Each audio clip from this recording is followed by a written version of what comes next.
It's probably not appropriate for me to start this one off with the peace greeting, even though I'm not just coming out with all hostility.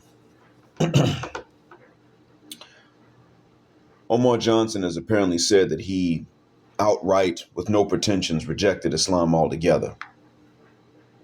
No illusions, no ambiguity, no halfway worship or faking the funk or trying to blacken Islam from the inside as before. He's no longer praying while trying to Africanize Islam from the inside, or praying in the masajid and trying to raise the black awareness of the Muslims that are black. I already talked about this. I covered it before, but there's never one recording that's going to cover everything all at once. Once Omar left, I knew that it was a matter of time before SWP came out and said, yes, yes. And well, he did. And I was going to cover this on Thursday, then I was going to cover it on Friday and then yesterday, but I've had a lot to do. Even now I'm kind of busy, but I managed to get a lot more grading, more marking of my students' midterms done than what I expected. And as a matter of fact, there was a very serious lesson in this. And I'm going to go ahead and tell the story quickly in order to illustrate the lesson. I've told my students what mistakes they have in English and what to correct. I've told them stop using the verb be in front of other verbs. Like we are not understand or we are study. That's not how you do it. I tell them to use the verb be in front of a noun, an adjective, both of which are descriptions, or a preposition indicating location. That's when you do use the verb be. We are angry or we are not angry. Don't be angry. Things like this. Don't be lazy. And they turn around and do it the opposite every time because that's how their teachers taught them when they were younger. Their teachers are mostly Saudis, but their teachers who are generally my age or a bit younger, when they were those students, were being taught by Egyptians who hated them. And so therefore taught them incorrect English intentionally. I've given my students many instructions on what they need to do in order to write paragraphs and then to write essays. And then in order to teach them that, I have to go back and teach them how to write sentences, even in Arabic, for them to do it in English. I've given my students instructions and they have obeyed none of them. My students last Wednesday took their writing exam where they had to write essays. They took their reading and their listening exams where they had to read and listen and answer questions based on what they read and heard. And then on Thursday, they had to take their speaking exams. They had to produce sentences in English that are correct in English. They all failed miserably, except maybe 3. They put in the same grammatical errors I've been teaching them for 7 weeks to fix. I'm going somewhere with this. Don't worry, I'm going to land this jet black aircraft. They turned around and they failed when it was time for them to speak. They understand whatever you say to them. You understand what they're trying to say to you, but they don't say it correctly. Even when you correct them and ask them to write it down, they come back later and they repeat the exact same effing mistake. So they failed their speaking test. I'm grading their essays and they failed them too. I've not come to one yet with a passing grade. Grammar, ucked fup. Spelling, ucked fup. Everything ucked fup. They're not sticking to the topic the right way, or they're not answering the question, I should say. So I gave them an assignment in their study skills class as well. I said to them, you can take this midterm home. I'm going to be nice. You can take it home. You can even work with each other on it. But this is what you must do.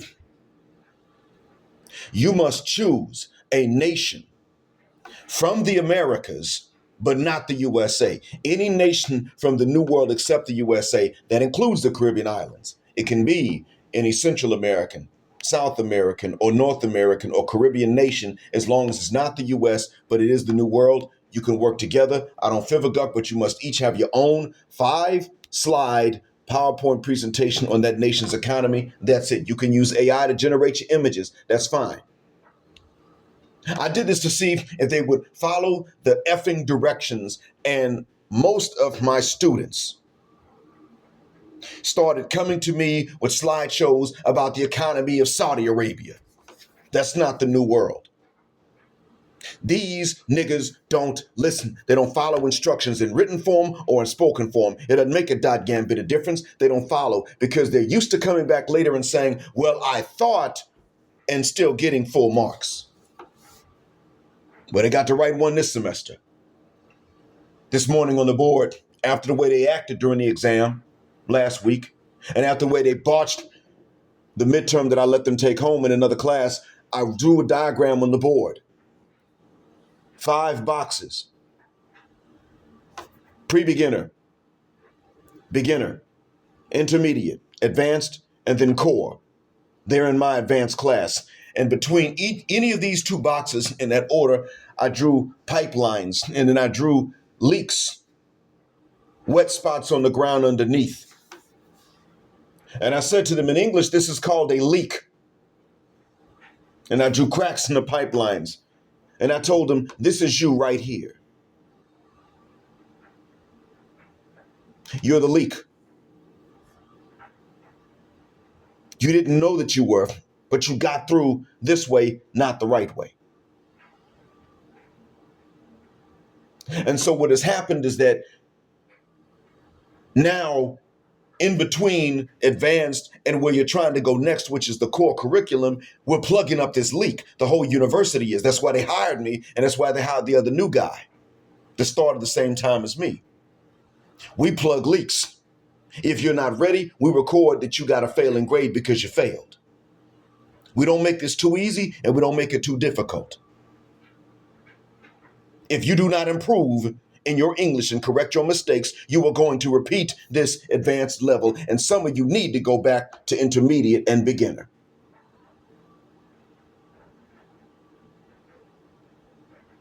And then when they didn't follow the directions on the assignment, I said, if you picked a nation outside of what I said, you failed.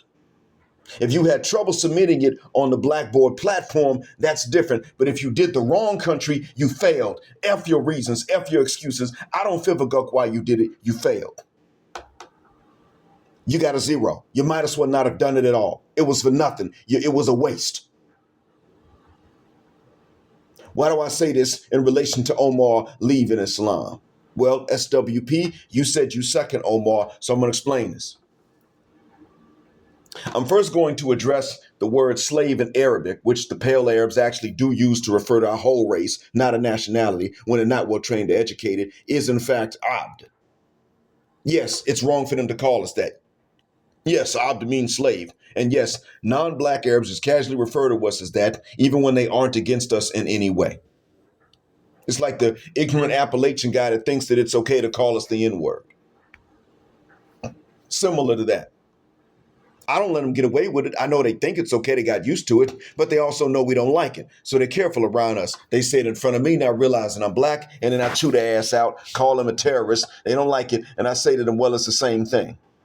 I know you're not a terrorist, but you know that we're not slaves. So I'll just casually call you a terrorist on account of your complexion, even though I share the same complexion as you, because you call my whole race slaves. When you stop, I'll stop. And they usually take that correction once I tell them, stop interrupting me, let me finish the sentence, and then you'll understand what I mean. Usually, they do take the correction. Unlike the Western white racist that have a whole lot of stuff to say. And you know what? It is wrong, SWP, that a bunch of non-black Muslims wanted to correct Omar by saying, well, if you don't want to practice Arabism, then why are you sitting in a white man's suit and speaking the white man's English? It was wrong for them to say that. That's our rhetoric. There was a time that we were willing to learn Arabic and ditch English for it if we could.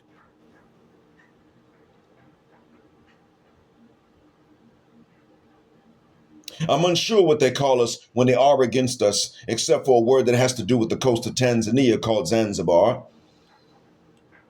I know this word Zanji they call us, or Zanuj as the plural form. Now that is what they say when they really mean to be mean. But let me clarify something for you, though. We don't sit up and just let that slide for the most part as Muslims that are black. The Tanzanians, the Kenyans, black Arabs, Nigerian Muslims, we don't just let that slide when we hear it. Now, I've heard of some that have done this in northern Ghana, but they were trying to appeal to some Saudis to get some money. And it was a Saudi that sent the message to me and said, why do they say that they are slaves? And I told him, play this message for them. I'm about to send you a message in English, play it for them. And I told him, you stop this mess. You stop telling these Arabs that you're slaves. When I say we, I mean the black folks of any nationality, tribe, or nation that are Muslim. However, we may not sue everyone that says that, because the same law that forbids verbal abuse based on race in any direction in this kingdom also requires witnesses for somebody to be convicted and have to pay that fine. And we just expect the pale Arabs that do say this to be funny, to bring forth lying witnesses to exonerate themselves, because one thing that we do know is the pale Arabs can swear to God when they're lying. Now, if you ask them to swear to God and they're lying, they don't do it. But casually, wallah, wallah, and then they tell a lie because they're not thinking about it. And we don't want to choose to ask non-witnesses to swear even to the truth, even if they didn't witness it, because we're not going to ask somebody to swear to God while they're lying, or to swear to God they witnessed what they didn't see. And usually we can call them names back. We may just say something like, just shut the hell up or I'll marry your sister. If I meet her, she'll run off with me. And keep in mind, these so-called white Arabs who use this word in front of us aren't going to use it in front of non-black witnesses. And they're low lives anyway to do that. Even their own people look at them like, man, you a low life. Even if I don't want my sister to marry this guy, there's no reason to mistreat him. But you're a low life. You insult him based on the way God made him? Screw you. These guys aren't going to risk 50,000 riyals or however much the nation's court penalizes that offense, and we don't expect them to. We're not going to risk it when we retaliate. But this is one reason that these same guys who do not view black men as hypocrites and often confess in private to the superior character of black people, not nationalities of us, but of our race. They know we don't stoop to the same level of lie that they would. They view us as being more honest and more truthful, especially so the Sudanese. They'll say this about us being better behaved and more honest as a race, more than we would say about ourselves. We don't say, well, because we're black, we hate to lie. I'll say this about black folks because they'll forget I'm black. So when I say it, it's a confession of their superiority in their minds. Not theirs, but black folks' superiority, ours. Now, the next thing I should point out is that SWP is right about the behavior of Muslims. SWP, yeah, when you talk about the way that Muslims behave, yeah, you're on point. Half the time. The other half of the time, you overlook it. See, you're not right about Islam. You're right about the way Muslims behave. We behave every kind of way like everybody else. We're over 1 billion. Of course, we're going to have the most depraved and the most upright of human beings. But you're not right about what we were taught to do. And that's also true about Christianity and Judaism as well. They don't teach you to misbehave at their core. The original reason for which we claim that Islam is the correct religion is because it is the last revelation from the Lord, and because its basis, the Quran, is protected. The previous revelations were in fact revelations, as I just called them. However, because they were not going to be the last ones, they were not protected. And this was done as the protection of them was actually denied so as to prove that people would change the revelation with their hands if you let them do it. And guess what happened? They changed these revelations with their hands. And we will all sit up here today and say, well, you know, what was revealed is not the same thing as what's left. All of them have been corrupted, but they don't realize that the Quran was protected because of this, what happened before.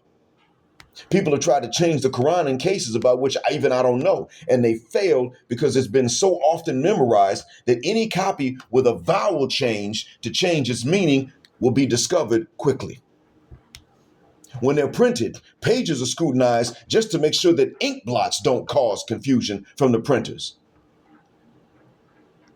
Guess what? I don't have to sit there and tell you that I witnessed the scrutiny of all of these pages firsthand, because I witnessed the results firsthand, which are that I have looked through copies of the Quran many times in multiple languages, and I've noticed that even ink blots don't show up. Many preachers do try to point out the behaviors of Muslims or the achievements of the Muslim empires with an S at the end as evidences of its truth and then stop there. No, it's the fact that it's preserved and the teachings themselves being so balanced that proves it. Hell, the fact that the Muslim empires only fell when they disobeyed the Islamic political instructions in the revelation, while Christian empires failed by sticking to the instructions they had that didn't even address politics, and in sticking to whichever interpretation of them made life the most unbearable to begin with, is itself evidence, while the behaviors of individuals has to change from person to person, independently of what we believe cosmologically. SWP, you're waiting on there to be a religion in which absolutely not one adherent has a hint of anti-Blackness in him or her to believe that there might even be a God. For you to be convinced that God even exists, you need to see a religious group in which, despite every other sin being extant amongst some individuals, the only racial views of every adherent in this religion is either pro-black or completely race neutral. You're demanding this in a white supremacist world just to believe that God exists. SWP, I used to be where you were, where you are decades ago. I used to be where Omar now is decades ago, angry about the racial views of the human species and the overwhelming conviction of most human beings that human beings are just universally and naturally inclined to prefer pale people, just like we would all prefer wealth and wealthy people, no matter how the whitest people oppress everyone else. We get sick of this misnotion, this misconception in the minds of most human beings that most human beings are just naturally white supremacists. You're tired of it. I'm tired of it. Omar's tired of it. But guess what? Before any of us were tired of it, black folk that are Muslim were tired of it and separated themselves to a certain extent from others. Some did, some did not. But if I decided that I'd wanted to immerse myself in Arab culture, I could have not gone to a masjid where it's just all Arabs. It couldn't have happened. I know it couldn't have. If I wanted to immerse myself in a masjid that was all Turks, I could not have done that. There weren't enough Turks in Atlanta to do that. If I wanted to immerse myself in a masjid in which everybody was, let's say, from South Asia, I might have been able to do it. I might have been able to find them, but I wouldn't have been able to immerse myself. And I knew that and didn't want to.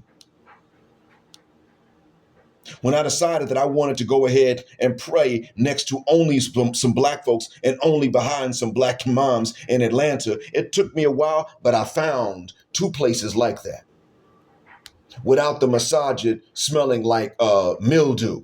Now, there was one in the hood and it smelled like mildew. And I said, nope, I walked in, walked out, didn't pray. Everybody there was dressed like an Arab. No joke. Identity crisis. I was like, nope, not doing this. And then later I found two of them where it's black. And then later I found one that was black, found another one later, black Africans and African Americans equally. And they marry each other. Found that. Oh yeah, I could find that. So what Umar Johnson was saying he wanted anyway was always there. Except for one thing. They're not playing around. You don't get to drink and you don't get to fornicate. You don't get to just have your kids out of wedlock. You don't have to marry in front of the state. But Omar didn't even want to pretend like he did that. No, he was like, I got these two daughters out of wedlock and I was wrong and I take accountability for that. He did take accountability for it, but he wasn't willing to say, look, I repent. I'm not going to do this no more.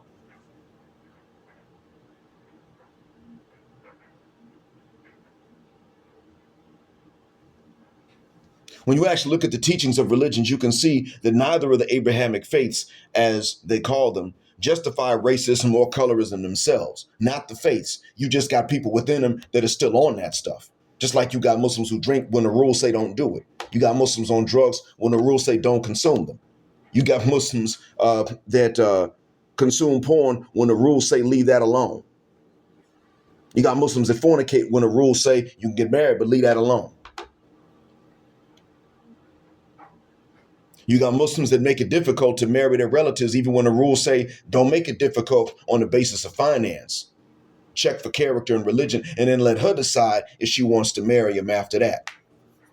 The rules are fine. You just got people who want to practice customs and cultures that don't work. It's always been like that, no matter what the religion is.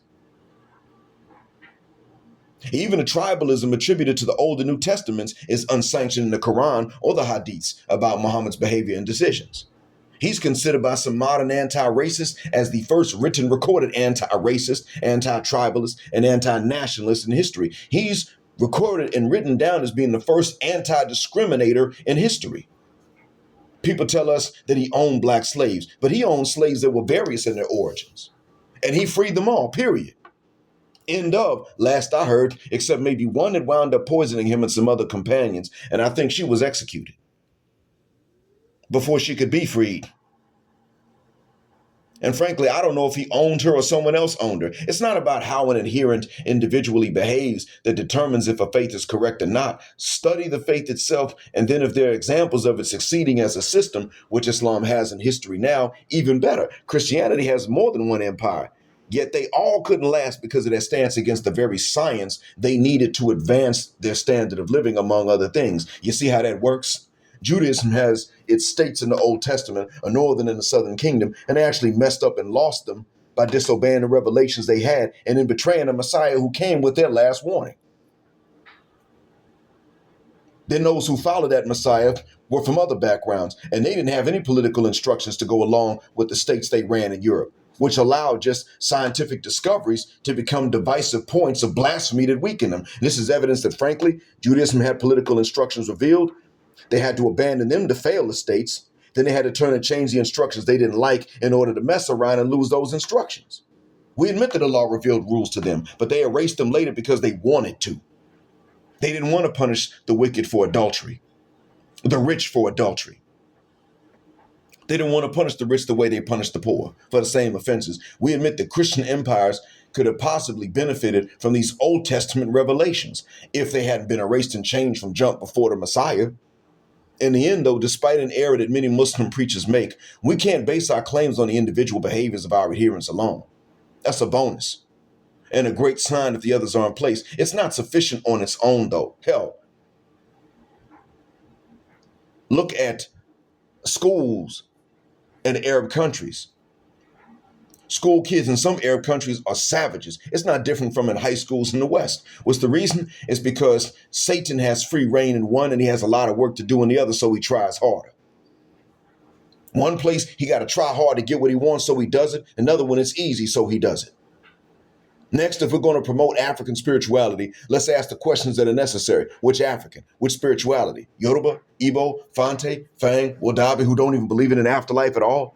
And from whom the rest of the Fulani peoples keep a distance for that very same reason? If we do, then let's ask ourselves if these ancestors want to be worshipped at all. Did they want us to worship while they were alive? Were they superhuman enough, let alone divine enough for us to worship them while they were alive? Just as limited as we are? Did they claim to be divine? Did they ever do anything in death that they couldn't do in life and then we saw them do it? Did they ever say they were going to in their lives and then turn around and do these things clearly, showing us it was them after their deaths? Ancestors didn't manage to stop the transatlantic slave trade, and we didn't expect them to, despite our ancestors that were alive at that time telling each other that those who were dead already were coming to save us from the coastal traders that were kidnapping us from the interior and from the Wyatts waiting us on the coast, for whom these kidnappers were doing the work, who, by the way, were holding the kidnappers' own families for ransom to press them into kidnapping us.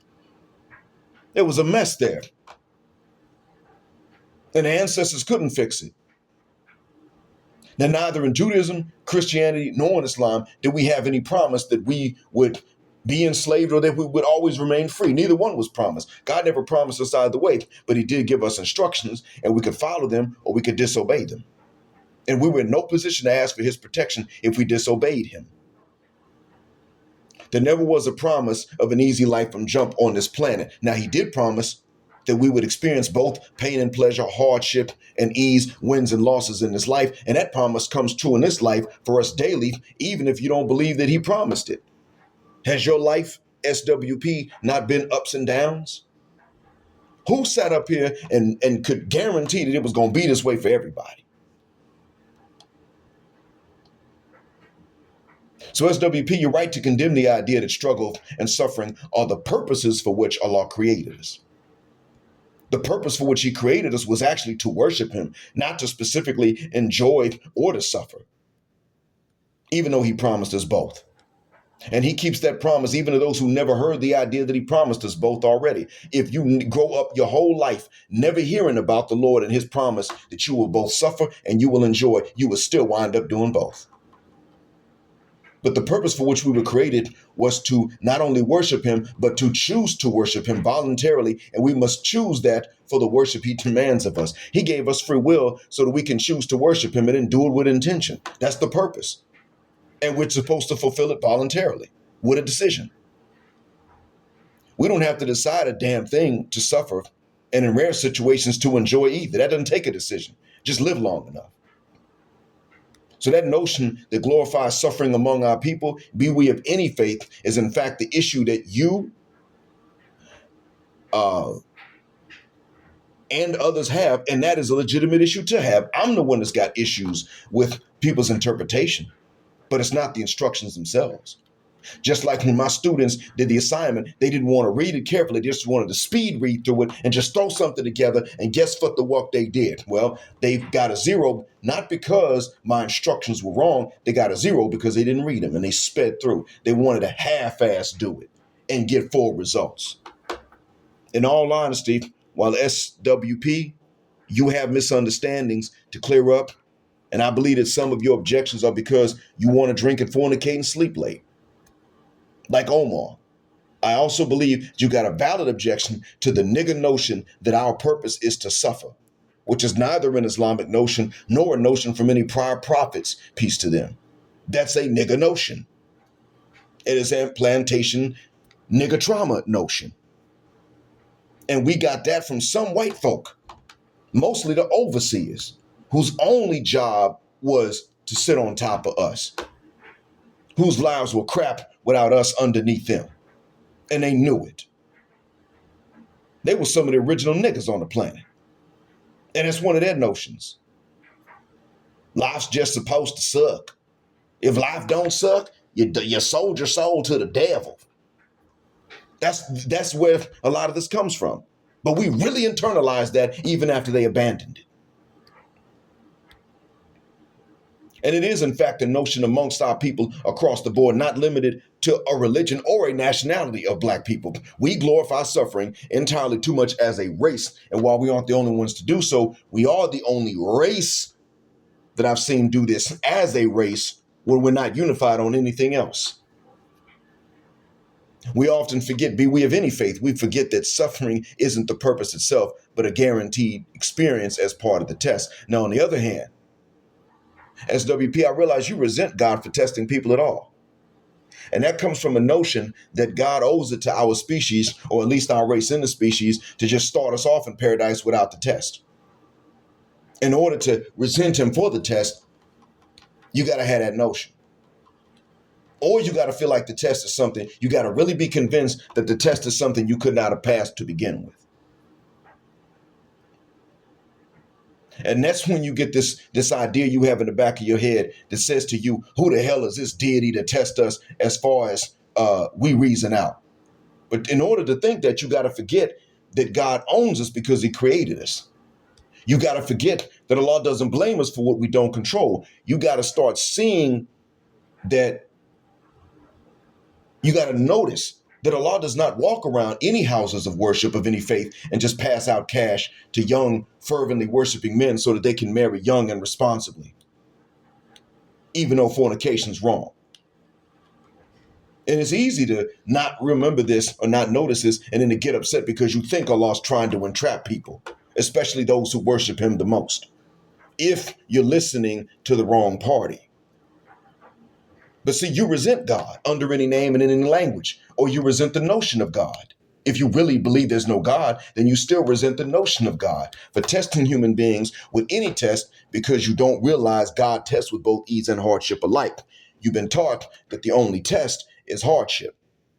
Because Christians only call a test if it's hard. Well, we have it written that we get tested with ease and hardship. Some tests are easy and you pass them.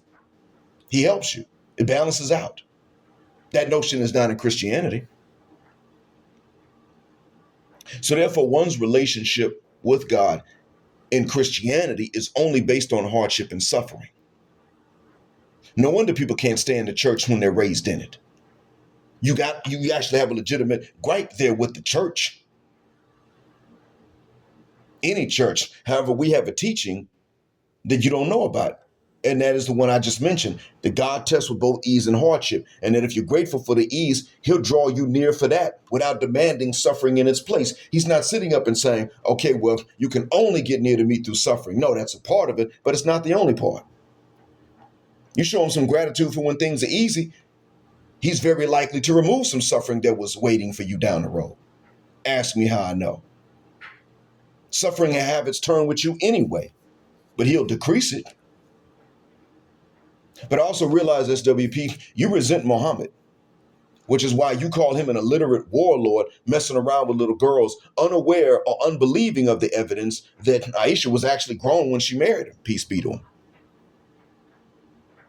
And that means you have to ignore that almost every other wife he married was in fact aged and maybe a widow or a divorcee. Now, many Muslims have not heard of the evidence that Aisha was actually grown when she married him. The evidence is there, but many Muslims haven't heard. That's not your fault. But understand this. The only one he said he had a revelation showing him to marry was her. He needed a revelation to marry her, even if she was grown, because she was so young. That wasn't his thing.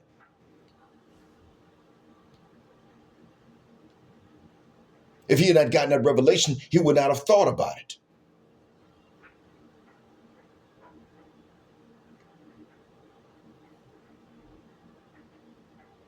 Now, that's something that we all do know. SWP, you and those like you are right that people present religion to black folks as a magical neutralizer to our race consciousness, and that we often fall for it. I mean, I'm not going to sit up and say that we always do, but we all know someone that fell for it. But the truth is that non-black Muslims present Islam to anyone that listens. But black people listen. So we often present it to each other as a race-blind magical solution. That goes on even more than Arabs try to do that to us. Or Desis. Granted, yeah, they do try to present it as a race-blind magical solution, but we don't listen to them oftentimes when they do it. We get that from each other. We present it that way at times. And then there are those of us who will not present it that way. I could have a discussion about race with non-black Muslims if I don't disclose that I'm black. Now, if I discuss it with most black people who are serious about any religion, they want to be colorblind. And if I disclose I'm black to a Muslim that isn't black, then they also want to be colorblind all of a sudden too. But we are the ones who will present religion as a colorblind neutralizer and just start to ignore racial attitudes of other practitioners of faith, just like they will. That's a real issue. And we're in fact too easy on others about that. Valid issue. Yes, many Muslims, black or anything else, will try to ignore our issues. And that is why Umar Johnson complained. But Umar Johnson ignored Shadid Muhammad, who tackles black issues as a Muslim and doesn't pretend to be colorblind. That is where both you and Umar Johnson went wrong. Shadid Muhammad might be too lenient on sisters who imitate the worst of black women in the diaspora or at home, but he does not ignore black issues, though, at all. He tells the black community to apply Islamic solutions that already exist to black issues. Additionally, there is Tahir Wyatt, and there's Bilal of the features, and frankly, they don't ignore our issues either. Omar and you had to overlook them to say what you say. This is why they say that, well, you know what? Regardless of what they say, this is why I say that you really just resent God for testing people at all. Or did you resent God because other races listened to Shaitan and tested us more despite that they came from us? I had that resentment at one time too. Because before I became Muslim, I thought that God was behind everyone else's bias against us. And to be honest, that's because of a major trick of Shaitan. I underestimated Shaitan's capacities that he does have. Now I assume that he must have existed, but I underestimated him. And I hope one day that you, SWP, and Omar can get over that trick, because it is a trick of demons. But as long as they believe that invisible demons don't exist, and as long as you are with them in believing that they don't exist, you're going to be easy victims of them. And so is anyone else who makes this error and doesn't see God's refuge from these invisible demons. We've already asked the question as Black men: what does it take for us to leave the dysfunctional culture that exists? The answer is already contained in Islam. Just like the way that my students could have gotten an easy full midterm grade was by following my instructions. Just slow down and read it enough to understand it and start. So what did we realize it was going to take for us to leave this dysfunctional culture? We began to realize, I'm talking about Black men in general now, we begin to realize that it means don't allow women to use our lust to cause us to disobey God, to become immoral. Guess what the hell that means? We decided that we weren't willing to impress the hyena B word anymore. We started thinking more maturely, even on a mass level. And now more of us, even at younger ages, are willing to leave these broads alone. And they're on camera talking about how alone they are and how uncovered they are. They got houses they can't maintain. They got cars they can't maintain. They have their own money and they're still in debt. And I know this because both of the last 2 times I was in the USA and I got US numbers, they belonged to some sisters before me, and I was getting their bill collector calls. I had to tell the callers, I just arrived in the US, I just got this new number, and I don't know any woman by that name. And these were some sister names too. I knew from the names that the people were asking for. These were ADOs, they were sisters, they rolled their necks, and they swore that they had few female friends because women talk too much and they're too catty, and they swore they were all unique and different, yet they all sit into the same cuss word that every other sister does because they wanted to be accepted by the sisterhood, and they all had some tattoos, and they all said, I'm spiritual, not religious, and they probably all, maybe they went to tarot cards. Or maybe they were really into Jesus on the outside, but they weren't into actually, obeying the rules, following the instructions, even where they could do it. So when we began to apply some critical thinking to these broads, we were able to critically examine the entire culture they uphold with the aid of social media and their confessions. Now, here we are just mentally checking out of the shuck fit that sisters want us to call culture. Well, that notion is an Islamic notion and in general, a moral notion. And look what it did for the minds of Black men who practiced it. I don't say that Islam is a solution for Black people because I'm Muslim. I became Muslim because I saw how it had a bunch of preventions that are even better than solutions for our people or anybody else that wanted to follow it. But I was concerned with our people. Arabs were far gone, a lot worse than our ancestral peoples were, as far as I know from history. And frankly, I can only give them credit for one thing. In the peninsula, when they accepted the message lock, stock, and barrel, which was after the Meccans got conquered, but after that, it was over.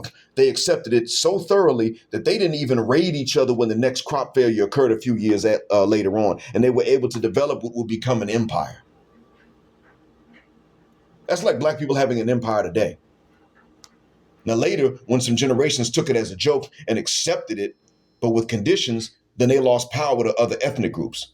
We're out here looking at every single solution and we engage in critical thinking because we should, but we're also out here engaging in critical thinking to the point that we never put even a well-deserved faith in that which has been demonstrated effectively or which has shown and proven efficacy to us. We're looking for too much, too easily and too quickly. And we're also out here imitating exactly who it is that Allah warned others not to imitate, because when he did favor them, they insisted multiple times on losing his favor.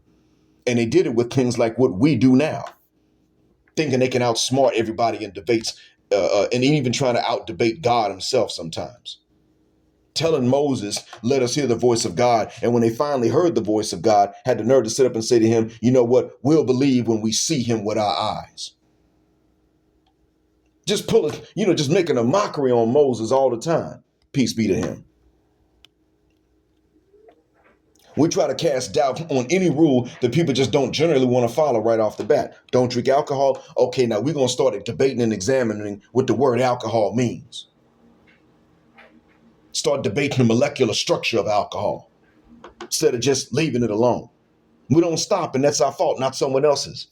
We're right to point fingers at non-black Muslims who ignore our plight even when it's right in their face, and who go even further and expect us to ignore our own plight. Then yeah, we're right. End of. You'll never abandon the causes of Palestine for Kashmir because their respective resistances are ethnic and not religious all the time.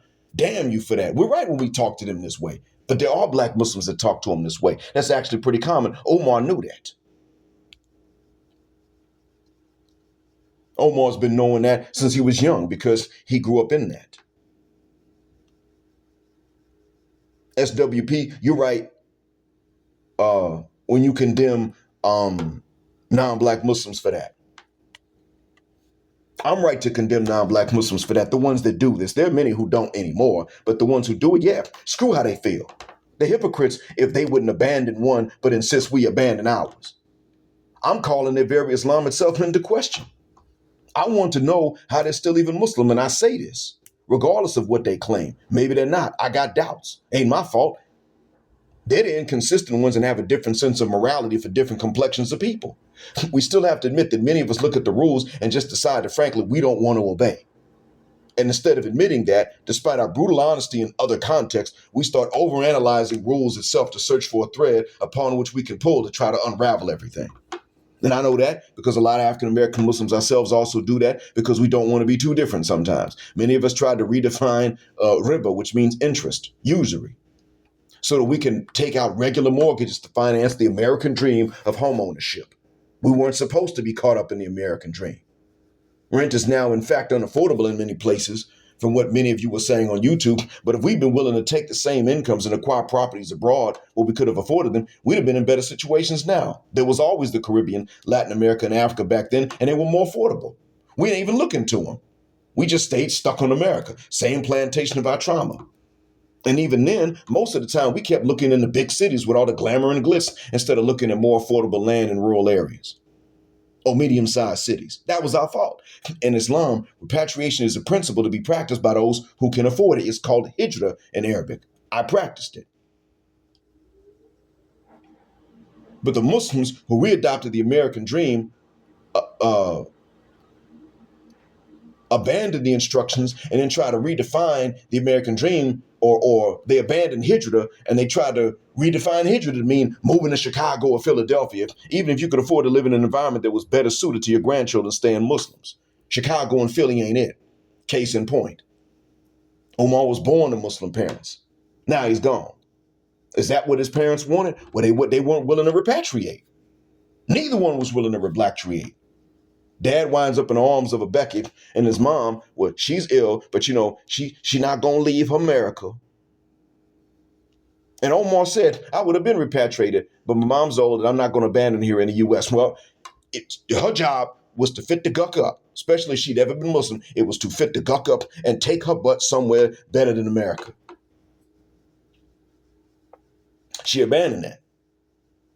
So what I'm saying, SWP and Omar, is that we didn't mess up as Muslims in our lives because of Islam. We messed up when we didn't apply it. And I know you like to say, well, now all you're going to do is say that the ones that screwed up weren't really Muslims. Well, what I'm saying is that some weren't. Others were just not Muslim enough. But there's a threshold. And if you fall below that threshold, then, yeah, you get the penalties of it. It's always been that way. The empire itself had the same thing happen to it. Kemal Ataturk turned the empire into various nation states because of Turkish nationalism, in which he leaned more towards Rome than to Turkey itself. He abandoned the places outside of Turkey to suddenly govern themselves as independent nations after over a millennia as part of a greater empire. There was no living memory of independence among those folks. Unlike the former Soviet states, when they were all of a sudden nations on their own, they still had living memory of independence. And they still are crippled by some of that. Ataturk is not even known as being Muslim in anything other than name. Scholars have said he left Islam when he ruled by other than the Sharia, so he was already not Muslim. And I don't have a leg to stand on to argue. So yeah, there are times when you have to look at someone and say they did this because they ain't Muslim. So we can't blame Islam and we can't blame God.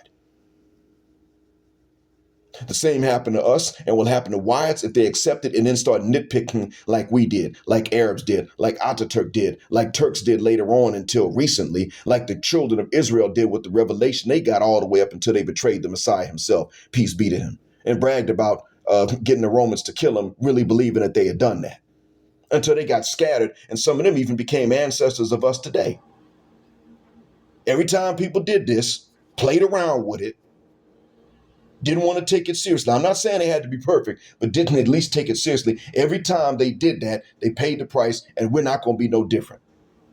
It is the one program that is abandoned before failure and adhered to before success as consistently as I have seen when looking into history. Europe's dark ages were when they were the most devout to the remnants of the gospel left after their ancestors changed it because they wanted to suit Rome and Greece that were no longer really even strong. They had to abandon it to get out of the dark ages, using tools and discoveries by other groups, including their enemy, the Muslims. The Muslim empire had to abandon the rules to fail. And the more they abandoned the rules, the weaker the state became. The same happened in Africa. It took outside interference and internal weaknesses for us to fail. And actually in West Africa, the notions you have of some of these so-called Arab invasions didn't happen. Even the Arab conquest of North Africa was at a time well after the urban Berber were already so mixed that they weren't one race by their own definition today, by your definition today. By the time the Arabs went into Egypt, into which they were asked to go to liberate the natives from the white Roman Trinitarians who didn't agree with them on Christianity as other Christians, the average Egyptian in the north didn't see themselves as black, but they saw Arabs as black and were asking black Arab Muslims to come liberate the race mix them from white oppressors from Rome and Greece. When they started to go to the rest of North Africa, meaning the Arabs, when they started going to the rest of North Africa, they weren't always conquering black Berbers in the eyes of the Berbers themselves or the Arabs. Arabs never marched into tropical Africa, though. They couldn't. It wouldn't work. You couldn't march an army through the tropics without an immunity to malaria because it would have wiped the army out before any fighting would have. This was known. Arabs didn't even see a need to conquer tropical African territories because when businessmen went there, the kings themselves would trade with Muslims and then begin to accept Islam on their own. So since the governments were Muslim from the top down, there was nothing to conquer. And the Almoravids weren't Arab or light-skinned Berber invaders of the Mali Empire either. The Mali Empire had already been weakened when they raided, and they weren't a bunch of Arabs anyway. It was considered a black-on-black affair. The Songhai Empire was the next one. The Almoravids didn't set up an empire. Black West Africans set up the next empire after Mali, which was the Songhai, in a part of the same regions. There was a lot of overlap. There was no Arab invasion of black Africa that brought Islam to us black folks and had us fighting each other over religion. Serious Muslims within parts of Africa did take issue with rulers who were borderline and trying to mix Islam with tribal cosmologies and praying to someone or something other than Allah by himself. That happened. And I don't apologize for that. Arabs ain't have a damn thing to do with that. They didn't have the immunity or the armies to roll into Africa or the tropical parts and call in these shots. The issue is their current day attitudes. Yes, that's where you're right. And they also had that attitudes towards Indians and Pakistanis and Bengalis. And they don't even have that kind of attitude towards the Sudanese or the Somalis. But they feel comfortable telling Bengalis, Indians, and Pakistanis about Islam. If you want the truth, they have some assumptions, but they aren't the spiritual threat to us that Wyatts are. Some of us just gave them too much power in our heads, and we're irritating to each other for that. But we aren't out here being crushed by them in most cases. I've heard that one of the Gulf states, it's not Saudi, but I've heard that one of the Gulf states is funding Arab on black fighting in Sudan. One. And truth be told, most people here don't know nothing about that, so I can't prove or disprove that. And I've asked Sudanese what they've heard about that. And like, we don't know about fighting in between Arab and black because we're black Arabs. We speak Arabic and we black. So what is that about? When I asked them for the clarification, they're shocked. I quit asking years ago. It didn't make no sense to them. There are many African and African-American Muslims who are quick to tell anyone lighter than ourselves that they don't run a damn thing. And sometimes we're in the wrong when we still had that attitude. Other times we're in the right and we got that attitude. Truth be told, many who say they follow Elijah Muhammad's son in the USA would discount anything an Arab or Daisy says about Islam, even when that lady or guy is right and we're in the wrong. If a bunch of our people are wrong and I know we're wrong, I'm not allowed to correct us. And I'm debatably black. Been black all my life, but because I'm not black enough, they ain't gonna take correction from me. Especially the women. We'll argue with him and in turn and do just like whites do when they ain't Muslim at all. We shouldn't, but this is what happens. Now, I don't claim to follow W.D. Muhammad, but I've been alongside those who do and opposed anyone that wasn't black at all, regardless if they were right or wrong, because I assume they were saying the right things for the wrong reasons when they said the right things. But the issue was never Islam, and by now, Omar Johnson has been knowing that for decades, SWP. He's heard before everything I just told you and even more, and he just decided he could go this route for this reason. It was so that we could talk about him and look him up, and he would stay relevant. Because you notice, every time people forget about him, he manages to become relevant again. Sometimes someone else does it, but sometimes he puts himself in that position. I know because I face the same pressure to do it. I just rather not. Since I actually have a day job and I'm not going to expose my identity so people can cost me that job, guess what? I don't have to bow to that pressure.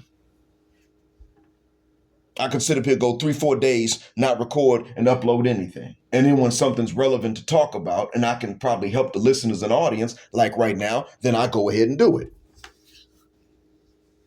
And I ain't been making much through Cash App. My income now, since the summer, my income has almost all been through my job.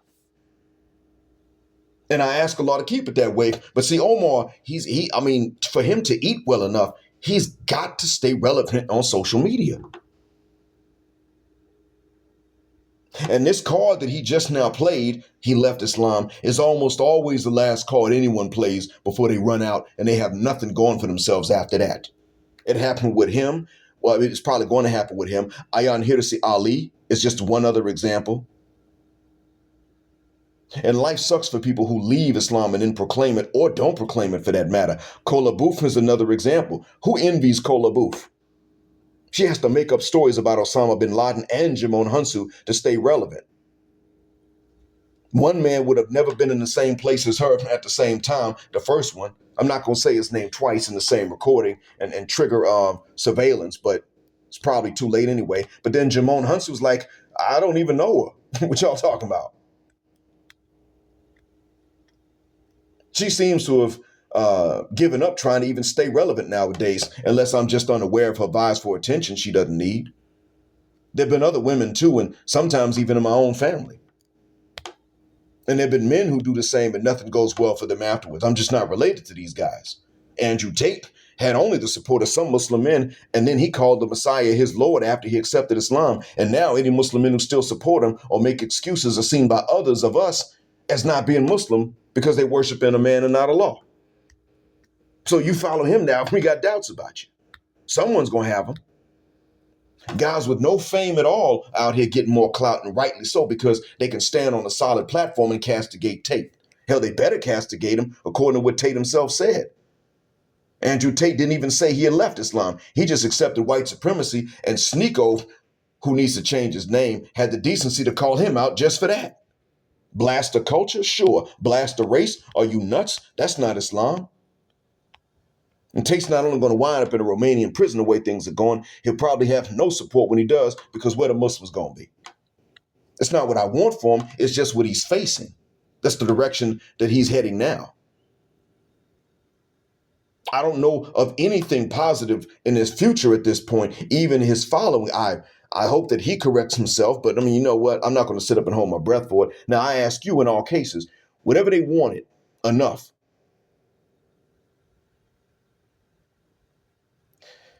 Matter of fact, I don't even have to ask you. I can tell you. Whatever all these folks that I mentioned wanted enough to cast off Islam or to even play around with it was usually something that we weren't supposed to do, and we know why. And it's usually about a substance or some sin that's addictive. And instead of repenting for it, even if they did it again and saying they're human and they're in need of deliverance, they'd rather just try to change the religion to suit them and then later decide to leave it all together for the addiction because they just don't want to keep repenting. And then they struggle to make it later on, like Ayan does at this point, like Kola Boof. Even like a cousin of mine stuck with a man she doesn't prefer because he'll play stepdaddy to her sons by her Muslim ex. Or my other cousin, who's probably gainfully employed, but is also a consistent drunk embarrassing herself and my parents in front of my parents' friends. And she's a forever cat lady, divorcee and childless. Maybe she didn't want to be a mom. Cool, I don't know, but I doubt it. She had choices, but she's one of those Lolo Jones types, looks exotic and can't pick a guy to validate enough to be with him because she had too much attention growing up. Now she's got no husband, no kids, or options for such at her age. She could be a second wife to a Muslim man if she wasn't an ex-Muslim, but she's an ex-Muslim, so a Muslim man can't marry her. They're at dead ends. And this is a recurring pattern among multiple people. And now Omar's just taking that same route. So I historically speaking, I can't justify, I don't have a leg to stand on and say, well, he's probably going to have some bright future ahead of him anyway, at least in this life. I can't even say that. People do this in this life and in the next, it gets worse. I didn't make it that way. I just kept observing it shake out that way time and again. But the solution is there. It has been there. However, just like my students who don't like to read the instructions I write for them and then they want to rush through the assignment to get it over with, we tend to not really read or ask for instructions to tackle what's in front of us. We try to rush to our own imagined solutions, or we try to just jump to conclusions and misinterpret what the instructions are to make it easier. And then we screw up again like we never had instructions at all. And then some of us say the solution was never there. No, it was there. We just hate to read and learn. And we hate analytical thinking and nuance. So the medicine that would work is the same to us as the junk food we're not supposed to eat. The medicine that would work is the same because we don't use it the right way for it to work. Well, Omar ate the junk food and didn't do enough of the exercising. Now he's acting like he never heard the doctor's instructions. And yet I know Omar heard the instructions because, frankly, I heard them before I became Muslim, and I heard them again more in depth within the first year after being Muslim. He'd been Muslim how long? No, he just didn't want to actually listen and pay attention to the instructions, or he didn't want to follow them. Shunning Arabs is bad enough, but that's something some nationalities, the Arabs, provoked, and it's explicable. But shunning monotheism and shunning God because of Arabism, one brand of which failed Saddam Hussein and another brand of Arabism which failed Gaddafi, just isn't even logical. Because of Arabism, you're going to now shun God and tell him that you're going to put your ancestors whom he created above him?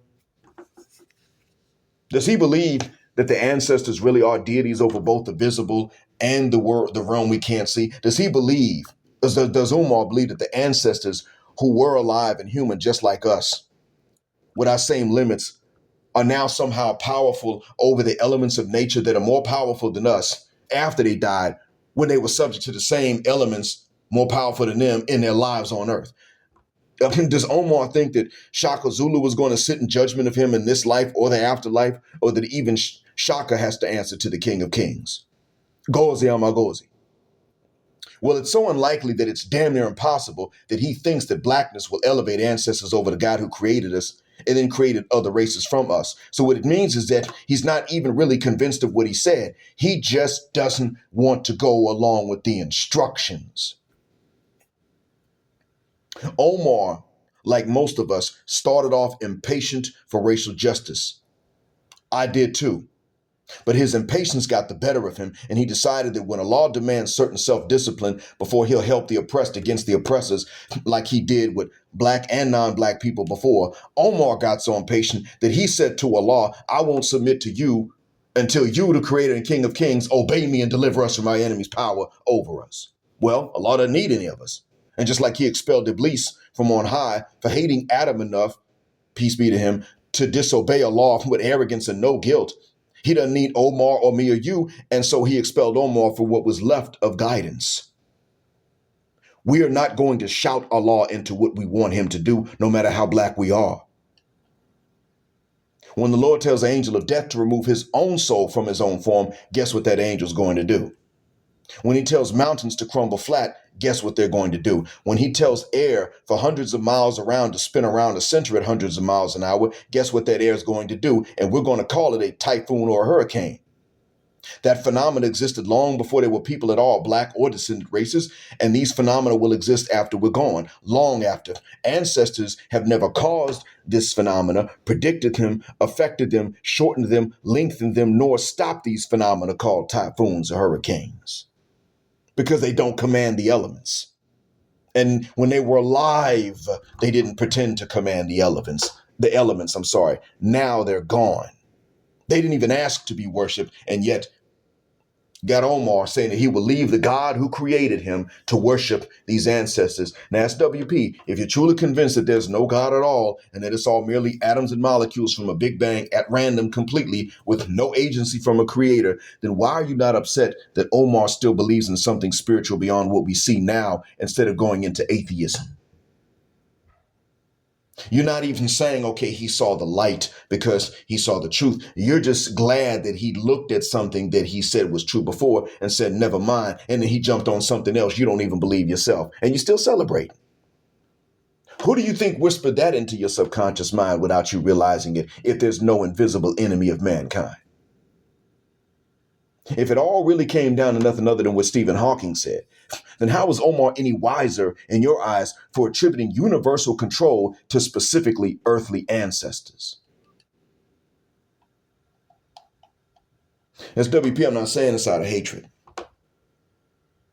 I'm saying this because I'm looking at the actual, I'm not even an expert in the instructions, but the instructions that I have learned have been either a solution to something or better than that, they are a prevention to something that we would want to solve if we find ourselves in it. The instructions pretty much always say you can fix this or you can prevent that. And we looked at these instructions and we have decided we don't want to go along with them.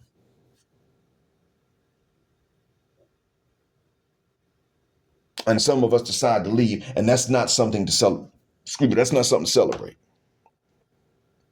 Never has been.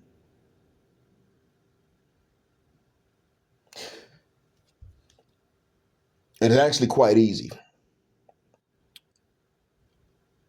to make that mistake if you're angry and if you're impatient and if you're hasty.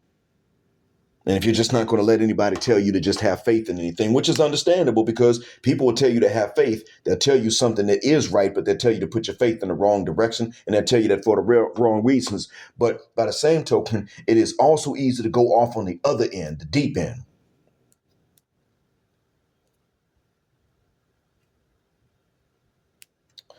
But yeah, Umar Ungawa Johnson. If you really want to know, doesn't truly believe that dead ancestors have power in death they did not have in life, that none of us have in life. He doesn't believe that. He doesn't expect them to actually be sitting there. When he thinks about it, he does not expect them. Now, he may fantasize about it, but he does not actually expect them to be waiting to judge him when he passes away. He knows they're going to fear the same judgment he has to await, that he must pass if he wants to live in a way that's not living and dying, or neither living nor dying. If he thinks about it, he understands. Now, he can fantasize, like I said, but when he thinks about it, he understands. People don't leave these instructions because they're really not convinced. They leave the instructions because they don't want to follow them. That's the truth of the matter. Of course, you second him. But the question is going to be, why do you second him when he doesn't agree with you either? And if he believes in anything spiritual beyond this realm and you don't, then the question is going to be then, why is it that both of you would be willing to sit up and constantly point fingers at those who do believe in God, mostly the Muslims?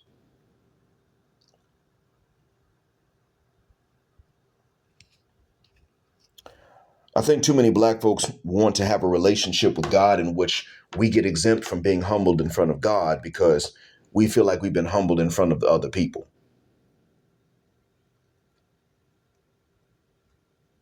Some of us feel like because of other people's attitudes towards us and towards our appearance, that we deserve the throne of God as some sort of compensation.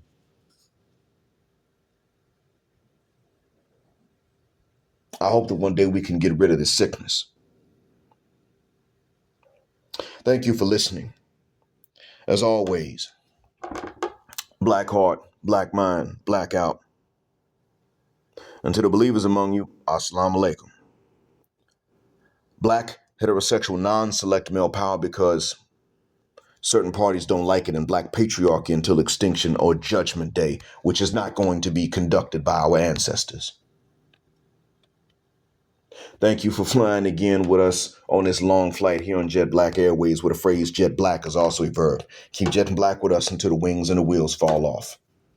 Gender and racial justice forever.